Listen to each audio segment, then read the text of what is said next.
we were talking to Lyte about striking. I was giving comparisons of the strikes in Butzi and the way we keep our fists, we hit, and it was interesting to find some interesting parallels. And Lyte, you were telling me about it. Yeah, I was talking about the ability to, like, boxers will train with their hands open, and one of the things they're working on with their hands open is this corkscrew motion. Yep. So with your hands open, it's easier to make, at least feel it. You can do it with your punching too, but this is a good way. And if you listen, you hear the Yep, like a whipping noise, action. and it's a whipping noise. You Yeah, even yeah, hear yeah. it in Chinese kung fu. Yeah. When they're like pow, Yep. that's their wrist whipping. So that's all the practice of turning my hand over. Now you also should get used to making a comfortable fist. So when I make a fist like this, you see this vein starts to get real tense. That's because I'm over squeezing my hand. Right. I'm making a fist too tense. The moment I let it go, you see this disappears. And that's the fist you want. You want a heavy fist, but closed. And my teacher would always say, closed. The thumb lock these two fingers away, because this is the boxer's break. These are the ones you don't want to hit with. So the thumb is actually locking the punch knuckles away. These close naturally, so you got a natural fist, and you can start to hear the Yeah, I can hear it. in my jacket again from my wrist turning over. So even doing my 52, I want to be able to do my 52 with my hands closed without them popping open, because I'm uncomfortable to make a fist. And I think a lot of people, they're uncomfortable with their fists because they usually over squeeze instead of having a relaxed fist. So, you're not going to be here, whoever's watching this video, you're going to miss the seminar. But I'm going to teach this at the seminar.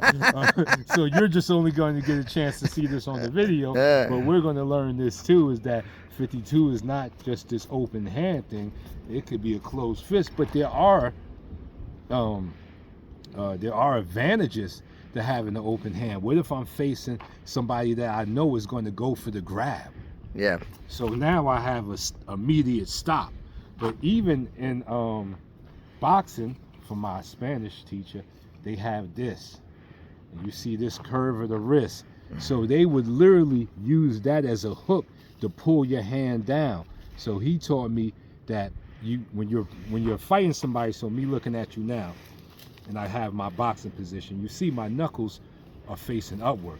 Okay. And my teacher would be like, you don't have a beef with God. Why are your knuckles pointing up at God? So he said, your punch position should be like six shooters. If I was holding the gun, it wouldn't be up here, they would be on you. So his punches would do this, where his knuckles would straight come, they would point at you. And that caused this little bend in the wrist to where he could move your hands and still punch you. He was a very bad man. But that's high level. Like, first you have to learn how to make a comfortable fist before you do this. Because if not, then you'll be like real too tense. Because this is just like a drop. And it helps me to spiral my hand more and point my knuckles at you instead of upwards. Yeah. And I'll just add, we were making this bigger comparison with Butzi extending through the fingers and closing the fists, and there are big differences in that. Yes. So that's, yeah, and and once you get a good jab, this becomes a finger jab. This becomes a finger jab, Yeah. and that's very dangerous, very dangerous. But it's still a jab. It still has the modem of a jab, which is a jab is all arm. It's all arm punch. Yeah. Like my teacher used to say, a jab is a prostitute. It has no commitment. There's no commitment to it. It's a prostitute. But my straight right hand, see, now that's a committed punch. Meaning, if I miss this, there's a lot more time for me to get back to my reset. But my jab, I can miss all day. You could be slipping it, but I'm still in position. I'm never out of position, whether I miss it or not. But the minute I decide to throw a committed punch, I need to make sure you're there. And that's why the jab is like, he's talking to the right hand, like he's there, and then the right hand comes. It's like he's telling the right hand when you're in range for him to fire. Cool. Yeah. Cool. All right, we'll call that a take.